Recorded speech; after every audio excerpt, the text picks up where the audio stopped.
Although it seems that Robertson was finally bursting with enthusiasm regarding the Scottish question at the beginning of the new millennium, it is rather interesting to probe into his reasons for the reprint of The Republic of the Mind 2 decades after its first publication, quite literally on the eve of the Scottish independence referendum that was finally scheduled for September 2014.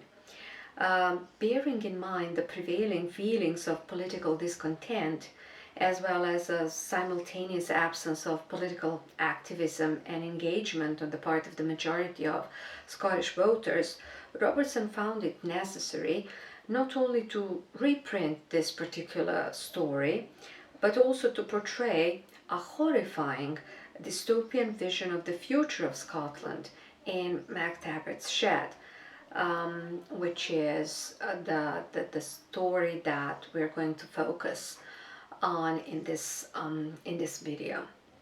So, MacTaggart's Shed is set in a future dystopian version of Scotland where ethnic cleansing occurs. And the story commences with a depiction of the main character, Christie, who wakes up in the armchair where he has spent the night.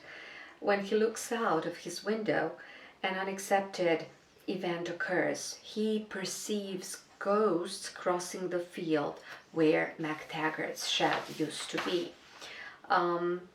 Basically, this story was inspired by the civil war in Yugoslavia during the 1990s. So Robertson felt the need to describe a potential future threat of a civil war on the territory of Scotland or the UK if the Scottish nation did not formulate a common political stance regarding the independence issue.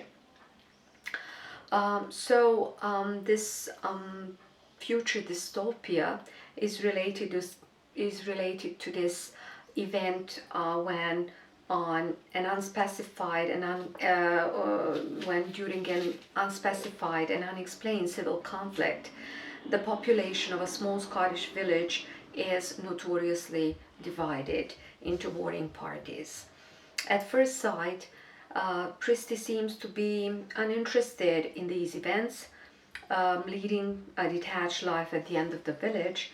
However, somehow he gets involved in all these strange events, and he becomes a part of the procession in charge of the execution of some of his villagers.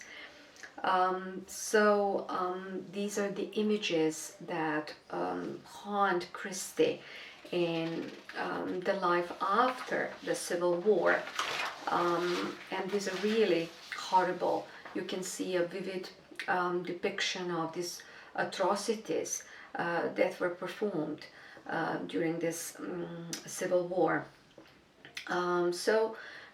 This is basically Robertson's pessimistic prediction of Scotland's future that he bases on the foundation of a dystopian society characterized by totalitarian government and absolute dehumanization. Again, this story, as well as the previous story that we mentioned, should be regarded as a sort of a warning against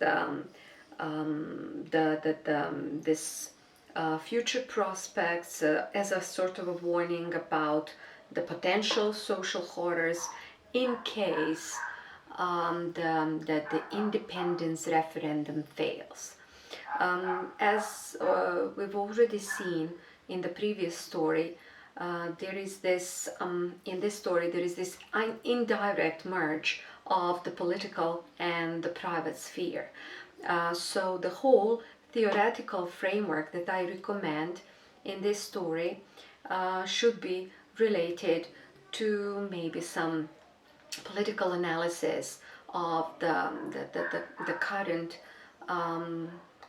political social climate in the UK regarding the position of Scotland within the UK the attempts of the members of the Scottish government, the Scottish Prime Minister nowadays, to make another claim for independence and to try to organize another independence referendum.